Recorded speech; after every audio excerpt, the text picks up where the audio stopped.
Good morning, everybody, and welcome back to the channel. Just finishing at the gym, and I wanted to give a few thoughts about some recent announcements coming from Trump and the White House. So Trump is safely back in the US now after his visit to the UK, where he met with Starmer, and one of my earlier videos covers that.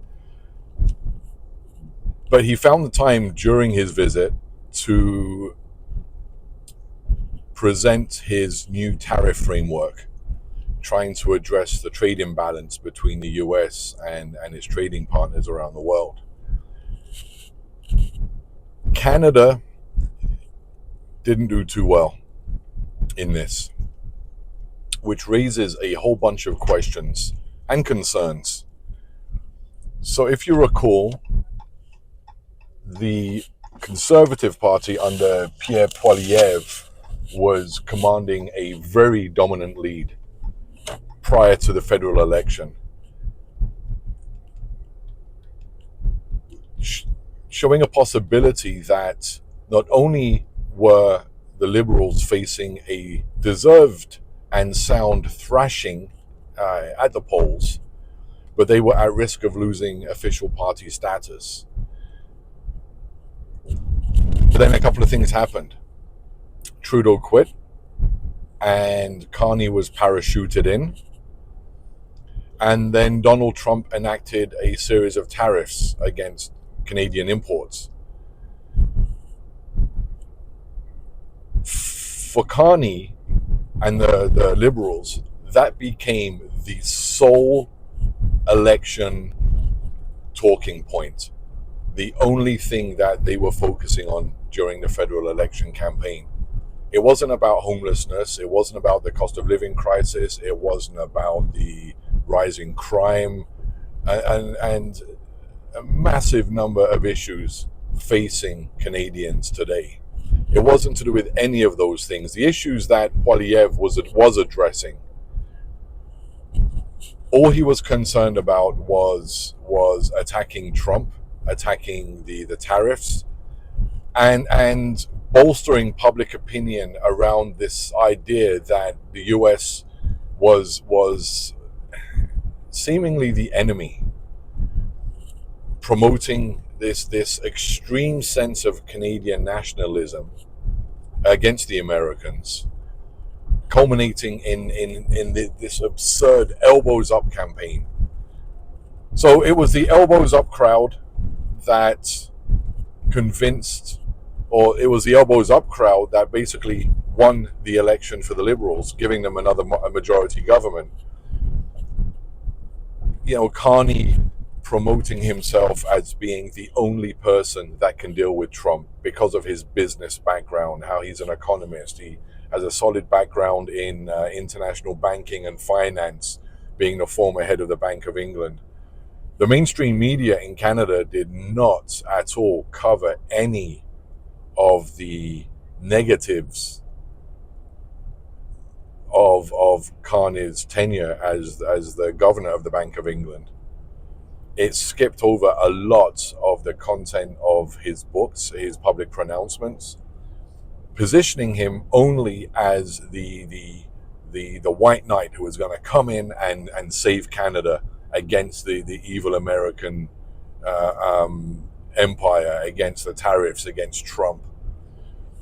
Compounding this, Trump announced that he would prefer to deal with Carney, suggesting to Liberal supporters that, see, Carney is the guy to get into office in Canada because Trump wants to deal with him. Therefore, they'll work something out. Carney will get this done. Trump then started talking about making Canada the 51st state. Joking or not, this inflamed Canadians, and Carney and the Liberals used that to their maximum advantage, and began this crusade of defending Canadian sovereignty, culminating in him going to England, getting the king to come over to do the speech from the throne, and assuring Canadians that now we're safe. Now we've got a Liberal government under Carney. We're going to deal with the tariffs. We're going to protect Canadian sovereignty. We're not going to become a 51st state. And again, meanwhile, in the background, it's elbows up, elbows up. Stop buying American goods. American products have been taken off the shelves at the Ontario's liquor store, the LCBO. You still can't find California wine. You still can't find Kentucky bourbon. It's all been taken off of the shelves. So here we are now with a Carney government. And don't forget too that just before the election, Parliament was prorogued, so there was no sitting Parliament. Then the election happened. Parliament came back for a couple of days without Poilievre because of the background shenanigans causing him to lose his seat, which they're still continuing today in the constituency in which he's running in Alberta. There are 200 names on the ballot. So, don't tell me that there isn't something going on in the background to stop him getting back in. But so they're on summer recess now, summer holidays. Carney did come back recently, called a cabinet meeting, not to address any of the major issues that Canadians want dealt with, but to announce that he will, in September, should certain conditions be met, recognize the state of Palestine, or recognize Palestine as a nation state. Some of the conditions are, Hamas has to lay down its arms. The government in Lebanon has to stop its support for Hamas. Iran has to stop funding Hamas. Hamas has to disband. Do you think Hamas cares one jot about what Carney is suggesting? Not at all.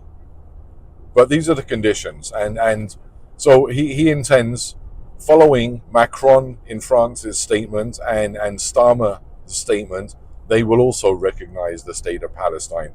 This incensed Trump, causing him to come back during the recent round of tariff talks, tariff plans, to increase the previous 25% tariff rate on Canadian imports to 35%.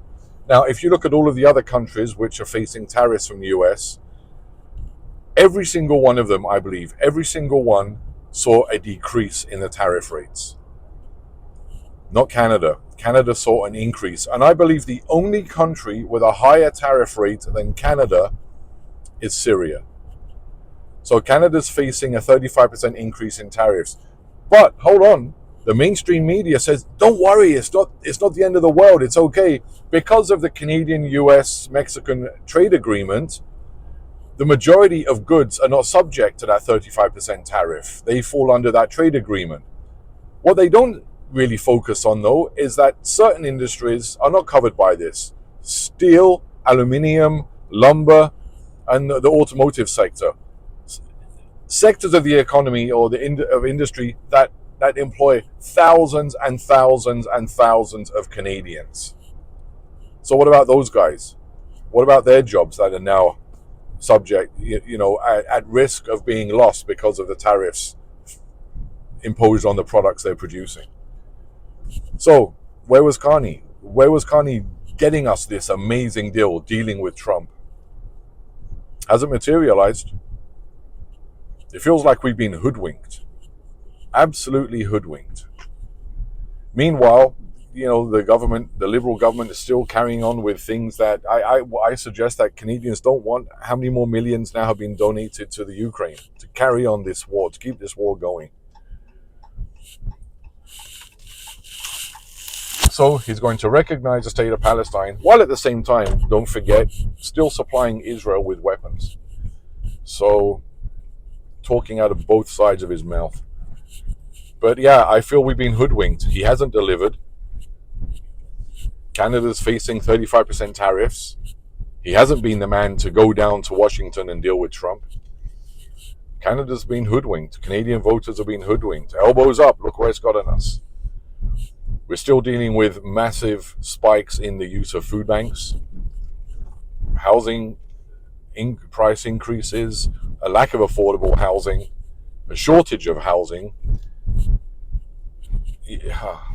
Canada's facing some real challenges. And not only has Carney proven unable to deal with those, he's proven unable to deal with the sole thing that he campaigned on, dealing with Trump. So, his going over to the UK to try and get some kind of deal didn't work out. Flying over to Europe didn't materialize in any deals. In fact, Trump then went to the UK after Carney signed a fantastic trade deal with the UK. So you can see why Trump wanted to deal with Carney. Anyhow, guys, my thoughts for the day. Canada's been hoodwinked. We've got a government just as unresponsive, as tone deaf, and I think not fit for purpose as much as Starmer's. So anyhow, guys, have a great day today. Any thoughts, any comments on Mark Carney and the state of the Canadian economy and where we are with the tariffs? Drop me a comment below. Love to hear them. And until the next video, take care of yourselves.